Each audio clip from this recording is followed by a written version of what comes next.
las que sean necesarias. Y ahora brincamos de los temas de tauromaquia y de violencia hacia los animales a la educación.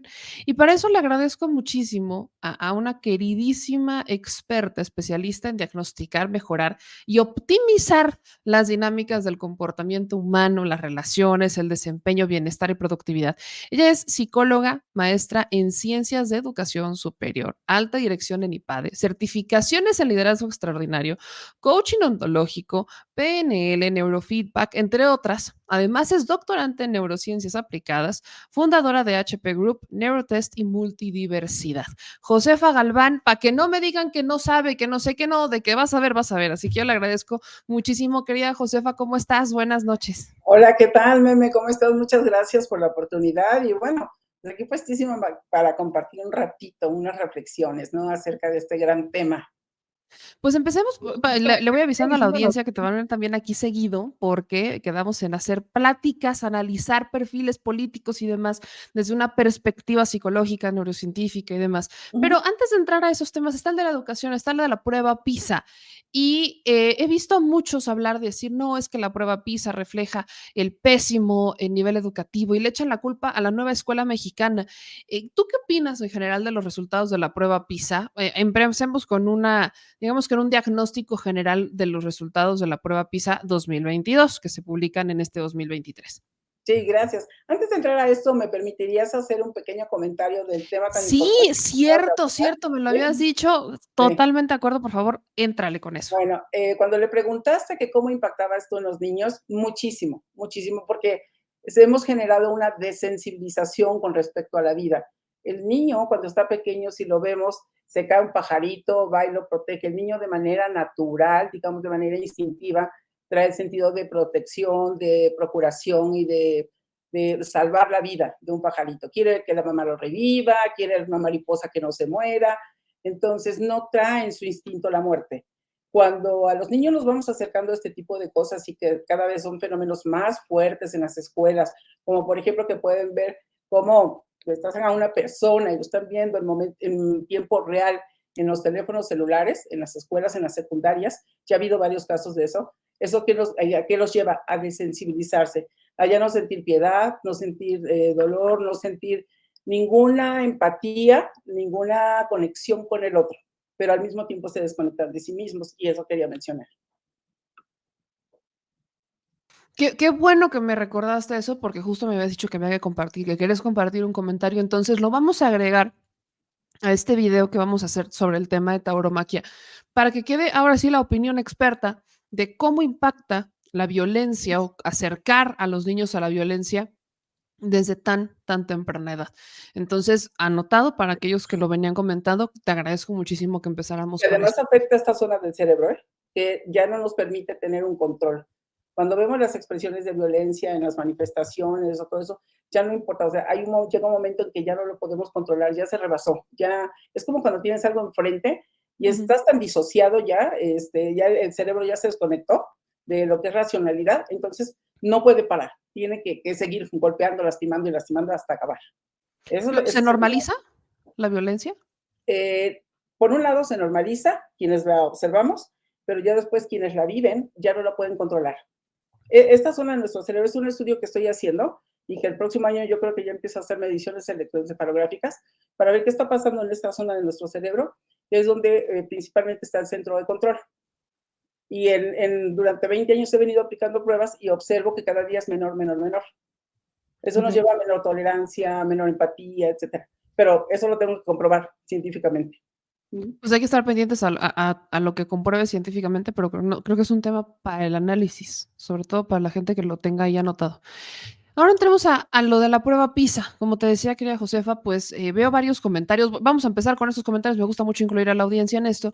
Está el de Ralph diciendo, en cada sexenio se critica la educación por la prueba PISA, porque no se tiene hasta el momento un programa para la sociedad mexicana. Siempre imitan programas de otros países. ¿Cuál es el diagnóstico general que tú encuentras de los resultados de la prueba PISA? Yo creo que no se puede sacar un diagnóstico único porque cada país es diferente y cuando hacemos comparaciones entre un país y otro solamente estamos comparando calificaciones, que ese no es el objetivo de PISA, ¿sí? No es hay que poner un número, porque el cerebro evalúa de manera natural todo. Ah, esto está bonito, esto no está bonito, esto me gusta, hace calor, hace frío. Ese es un sistema de evaluación que ya tenemos integrado. Pero el objetivo de PISA es justo identificar dónde están las mejores prácticas y qué se puede hacer con ellas, qué se puede compartir. Por ejemplo, cuando hablamos de Finlandia o cuando hablamos de Irlanda o cuando hablamos de, no sé, ahorita que están muy entusiasmados con Estonia, pues nada más hay que comparar los tamaños. O sea, no es lo mismo comparar un país con una población tan pequeña, un país muy, muy chiquitito, ¿verdad? Comparado con, por ejemplo, Estonia, que tiene 1,5 millones de habitantes, ¿sí? 1,5 millones de habitantes, contra, son 116,000 alumnos de secundaria y con menos de 550 escuelas en todo el país. No podemos comparar eso con México. Estamos hablando de 129 millones y que aquí son 40,578 secundarias. O sea, nada que ver. O Finlandia, ¿no? Que tiene, no sé, 5,5 millones de habitantes y tienen 40,800 escuelas. Entonces, no, o sea, compararlos de esa manera se me hace una comparación ridícula. Por otro lado, por sistemas de control y demás, cuando vemos qué produce cada país, qué cosa es capaz de exportar o cómo se vive, luego nos entusiasmamos, por ejemplo, con Dinamarca, nos entusiasmamos con Finlandia, pero no todo lo que brilla es oro. Tenemos que ver índices de suicidio, por ejemplo, tenemos que ver índices de depresión, que es lo que está ocurriendo mucho en Finlandia. El alcoholismo es súper fuerte en Finlandia, que si bien es cierto, no compran ahí el alcohol, pero se van, toman su lanchita y se van, su catamarán y se van a traer el alcohol a otro lado. Hay una película muy buena que se llama Drop, que hice el análisis de esa película para hablar de ese tema justamente. Entonces, por un lado, la finalidad de la evaluación PISA es ver dónde están las mejores prácticas y qué se puede hacer con ellas. Y luego, como dentro de cada país se pueden establecer ciertas colecciones y ciertos intercambios de qué cosa es lo que funciona aquí y qué es lo que se puede llevar a otro lado. México tiene una particularidad como India o como China, que China no entra, porque tenemos muchos estratos. Por ejemplo, una cosa es la política pública, que se hace en un determinado lugar por, digamos, intelectuales. Otra cosa es lo que hace la institución. Otra cosa es lo que hacen las privadas. Otra cosa es lo que llevan a cabo en cada estado. Y de ahí nos vamos, lo que hacen los directores o lo que hacen los maestros al final. Entonces, es muy grande la escalera como para que todo pueda bajar limpio. Y luego, no se tienen todos los recursos. Para evaluar a un joven de 15, 16 años, ¿cuántos años de educación tiene atrás? Por lo menos tiene 10. Tú puedes decir que es responsabilidad, y no porque quieras salvar a nadie, del que fuera, del gobernante que esté. ¿Qué es responsabilidad de este gobierno? Definitivamente no. Lo que PISA evalúa es el análisis que pueden hacer los niños de una determinada operación para saber si esta teoría que te enseñaron aquí la puedes explicar y la puedes aplicar en otro contexto. Cuando les pusieron la evaluación de matemáticas, por ejemplo, una pregunta, cualquiera que este sea, les pusieron una evaluación, estaban analizando las preguntas, y dijeron, ¿qué? Eso nadie lo contesta. Mucho menos Xochitl Gálvez, ¿no? Lo va a contestar. No, olvídalo. Creo que te oí que dijiste que a ver qué se les aplicara a los políticos, ¿no? Que a ver qué contestaban. Definitivamente, las preguntas, cuando se formulan, tienen sus complejidades desde la formulación de la pregunta, desde cómo esperan que sea la respuesta, desde los dispositivos que usan. Son muchos factores que van a incidir en esto. Por otro lado, tuvimos la pandemia que ya se ha mencionado. ¿A quién vamos a evaluar? ¿A los papás? ¿Por qué no les supieron enseñar a los hijos? Porque estuvieron a cargo de ellos. Se supondría que por lo menos estos 2 años hubieran tenido los de secundaria, hubieran tenido una educación de calidad o de mejor calidad porque estaban con sus papás, cosa que no sucedió. ¿Por qué? Porque muchos no tenían conectividad, muchos no tenían equipo, muchos no tenían, el maestro no se podía conectar con ellos. Nosotros hicimos 25 conversatorios para maestros con otras amigas, gente de educación, incluso hasta publicamos un libro sin fines de lucro y todo, porque lo que las maestras venían y nos preguntaban, o los maestros decían, ¿cómo le hacemos para ayudar a los niños que murió la abuelita, que murió el papá, que hay, no sé, violencia, no, que si no tienen recursos para las clases, que se ponen nerviosos, que no saben entrar a internet, etcétera. Entonces, estaban más preocupados por otra cosa que por las materias en sí. No había manera. O sea, el porcentaje de asistencia o de que podían ver a los niños en cámara andaba como por el 40%. Oye, Josefa, y todo esto, o sea, porque creo que estás retratando puntos muy importantes. ¿Cómo vamos a evaluar a los papás? A la gente a veces se le olvida que hubo una pandemia por ahí, que o sea, que mandó a los niños a las casas y que fue yo recuerdo que fuimos al Estado de México, Coacalco, me acuerdo muy bien que fue en Coacalco, que veíamos papás o sea, que entrados en crisis, porque me decían, es que pues yo tuve que comprar una tele, no tenía tele porque le iban a dar clase ahora a mi hijo en la tele, pero no tengo cable, pero entonces ¿cómo lo veo? Pero está la televisión abierta, pero no me llega la señal.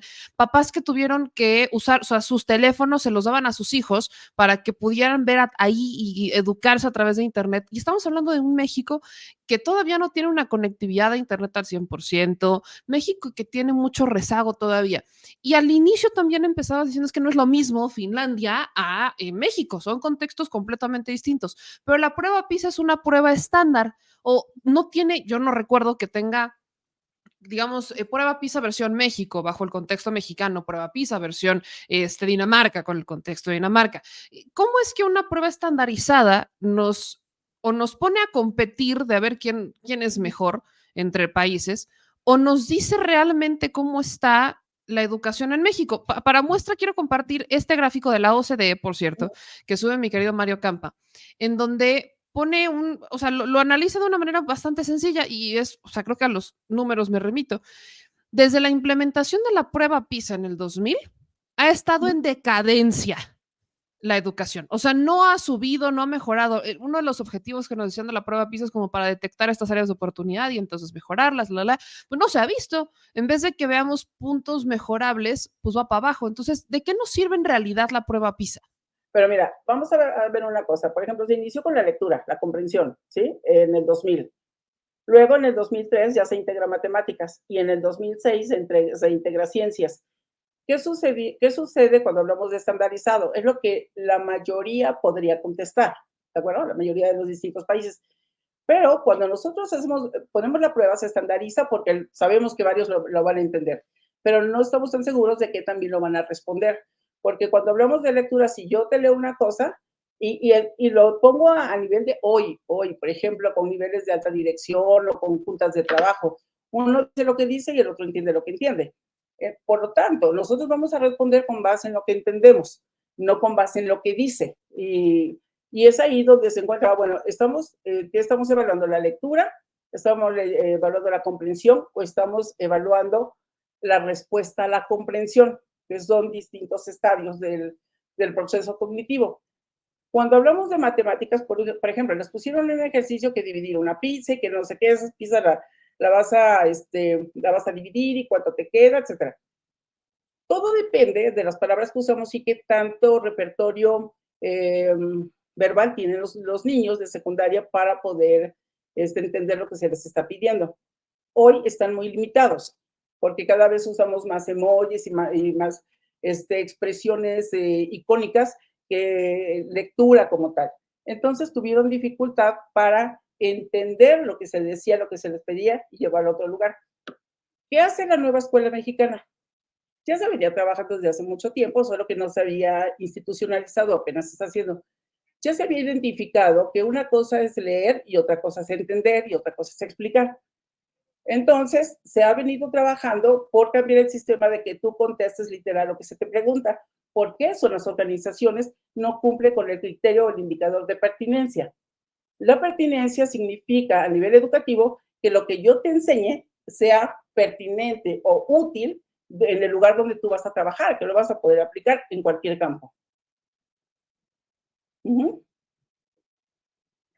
Que los indicadores con respecto al diseño de la prueba estén bajando, tiene que ver con la calidad del lenguaje, tiene que ver con la calidad de las indicaciones. Si yo no te doy una indicación clara, si yo no pongo un texto lo suficientemente sencillo, cualquiera no lo va a entender. Y lo vemos en ejercicios que hacen en la calle, con qué significa esto o en qué parte del cuerpo tenemos tal. El nivel de conocimientos generales que tenemos los seres humanos, es muy bajo. ¿Eso de qué nos habla? De que hemos tenido una educación por muchos años donde pretenden que nos aprendamos las palabras o las ciudades o las capitales, pero no está vinculado con la realidad. Si tu cerebro no lo vincula con la realidad, no lo va a retener, no se va a la memoria de largo plazo. No sé si esto responde a lo que me preguntaste. Ahora, Josefa, ¿qué nos falta en educación? Porque obviamente, vaya, sí, la prueba PISA da una muestra, pero ¿qué nos hace falta? Viene la nueva escuela mexicana, estamos en la implementación, nuevos libros de texto, un tema extremadamente politizado, porque es muy curioso cuando dicen es que quieren adoctrinar. Bueno, yo no recuerdo un solo libro de educación básica que no trajera algo de adoctrinamiento. Yo Ujú. recuerdo libros descarados o sea, que me tocaron a mí, donde te hablaban de la honorable historia del PRI. Luego te implementaron la del PAN. Jamás vi que te pusieran la del PRD. Es más, al PRD a veces le dedicaban un párrafo nada más como por cumplir. Y entonces hoy vemos libros que vienen con métodos distintos que te hablan de inclusión, de un lenguaje diferente. O sea, viene una nueva mecánica con la nueva escuela mexicana. ¿Eso de qué manera abona, no abona? O sea, ya como alguien experta en estos temas, ¿qué nos hace falta? Y si, sobre todo, con esta administración se está solucionando ese rezago educativo. Yo creo que todavía no se va a resolver, apenas está empezando, pero sí hay un cambio muy significativo que tiene que ver con el ayudar a pensar. Por ejemplo, si en la prueba PISA les pusieron un examen en matemáticas que tiene que ver con la altura del Everest, de la montaña, que no sé qué, cuando te ponen todo eso, esos elementos, algo que tú nunca has visto, algo donde nunca has estado, algo donde no te lo imaginas, algo donde ni siquiera lo has visto en una caricatura, ¿cómo vas a vincular eso con una simple operación matemática? No funciona. Yo recuerdo cuando leí el libro de Raíces de Sentido de Rafael Echeverría, a mí me gustó mucho ese libro porque tiene que ver con la ontología del lenguaje y demás, pero mi interpretación cambió cuando yo estuve en Egipto y cuando estuve en Grecia. Fue cuando cobró sentido lo que ese libro me decía. Y te estoy hablando de mi etapa de adulta, no te estoy hablando de mi etapa de niña. Entonces, cuando a nosotros nos enseñan tantas cosas en la escuela que son conceptos, pero son conceptos sueltos, el cerebro todavía no tiene esa capacidad de asociación. Y hoy lo que están haciendo cuando dicen, no, es que no se les está enseñando matemáticas. No, matemáticas viene mucho. El centro del nuevo modelo educativo es matemáticas, justo. Porque en las matemáticas, nosotros, la mayoría, se aprendieron de manera, digamos, natural. ¿Cuántas personas en los pueblos podemos ver que no saben hacer, a lo mejor con números en papel no saben sacar las cuentas, pero ellos sacan las cuentas de cuántas naranjas tienen, cuánto es esto, cuál es un billete más grande, cuál es un billete más chico? Entonces, las matemáticas, las métricas, están integradas en nuestro cerebro de manera natural porque es un conjunto de conocimientos que son hasta genéticos algunos, ¿no? Que ya los traemos en el ADN. Entonces, ¿cómo nuestro cerebro, por ejemplo, regula la cantidad de cortisol o regula la cantidad de, no sé, de bombeo de sangre? Todo es matemática pura, todos son métricas. Eso ya lo tenemos integrado. Ahora, ¿cómo lo llevamos de un escenario a otro? Eso es lo que está procurando hacer la escuela mexicana, que se vincule de manera sistémica para resolver problemas X en determinado lugar. Que vas a usar matemáticas, que vas a usar español, que vas a usar cierto tipo de ciencia. Para resolver eso, sí, sí se necesita. Pero no te lo están poniendo separado, sino lo están incluyendo como un proceso complejo de pensamiento y que así funciona el cerebro. Ahora sí, para los que haya quedado claro, creo que vamos por un buen camino, ¿dirías? Sí, Sí. sí, de hecho, yo participé en algunos de los foros, porque Ujú. varias amigas, yo no me dedico a la educación como tal, pero me gusta mucho y ya tengo más de 20 años en esto. Entonces, por ejemplo, estamos atrasados que desde hace más o menos 25 años, Edgar Morin, en la UNESCO, publicó un libro que se los recomiendo, se llama Los 7 saberes de la educación del futuro. Fíjate, en el 99. 99. ¿Y qué se hizo en México para eso? Nada. La UNESCO dijo, esto, vamos por ahí. ¿Y de qué habla ese libro? Que tenemos que enseñar a los niños comportamiento humano, que tenemos que enseñarles el vínculo con el medio ambiente y el cuidado. Tenemos que enseñarles la economía del cuidado. Todo eso ya estaba. A alguien a varios autores que los minimizan, que porque es brasileño, que porque es no sé qué, ellos son pilares en la educación de Finlandia. Yo he dado capacitación en España para vincular para entender, por ejemplo, hay una carrera que se llama Liderazgo en Aprendizaje, que la tiene la Universidad Mondragón en País Vasco y la tiene Universidad Mondragón aquí en Querétaro. Yo he dado capacitación para los maestros basado en neurociencias, para que ellos puedan entender cómo funciona el cerebro y cuando ellos entienden eso, ahora ya sé, porque son formaciones, esta formación, por ejemplo, es muy bonita, porque los alumnos desde que entran no entran a un salón de clases. En Querétaro, tú puedes ir a visitar esa escuela y vas a ver el sistema, qué bonito está. El alumno que toma esa licenciatura llega y hacen equipos de trabajo, ya sea que desarrollen una empresa, ya sea que ayuden a una empresa, pero toda su formación, toda su carrera va a ser así, resolviendo problemas. No hay una materia específica de, vamos a ver estas teorías, porque las teorías ya no sirven nada más como teorías, sino hay que combinarlas con prácticas, hay que bajarlas. Y esos modelos son muy bonitos. Entonces, eso ya se viene haciendo desde hace mucho tiempo. Eso no es nuevo. Pero ahora lo que se está haciendo con la nueva escuela mexicana y los libros es que se está aterrizando, se está concretando y eso me parece muy bueno. Por el que muchos maestros participaron en eso. Así es.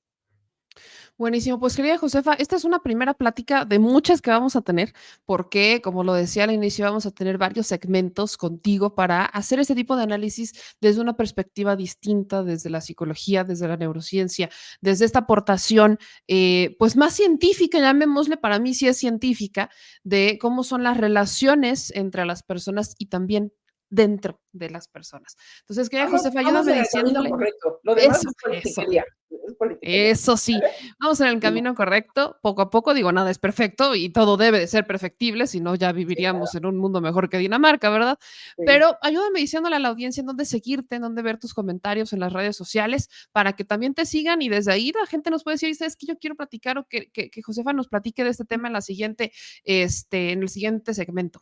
Sí, cuando quieran. @Josefa Galván, me van a encontrar así en todos lados, en YouTube, en TikTok, en todos lados, porque me gusta hacer divulgación de ciencia en términos muy sencillitos. Por ejemplo, ahorita traigo un proyecto muy importante para ayudar a los padres de familia que no tenemos que estar padeciendo de que los chicos se estén suicidando. Un adolescente cada hora, o menos de una hora, eso es muy terrible. Así que ahí me pueden encontrar. Muchas gracias, mi querida Meme. Pues gracias a ti, nos vemos pronto y te mando un gran, gran abrazo, ¿eh? Buenas Claro que noches. sí, gracias, cuídense. Vamos a arreglar cosas, ¿no? Exactamente, vamos por el buen camino, pero hay que arreglar cosas. Te mando un abrazo y nos vemos la siguiente semana. Gracias, chao, chao. Pues ya lo tienen, Josefa Galván. Vamos a estar muy pendientes, déjenme en los comentarios qué es lo que les gustaría platicar con ella, para dónde vamos, porque, pues sí, mi gente chula, hay mucho, mucho, mucho que decir.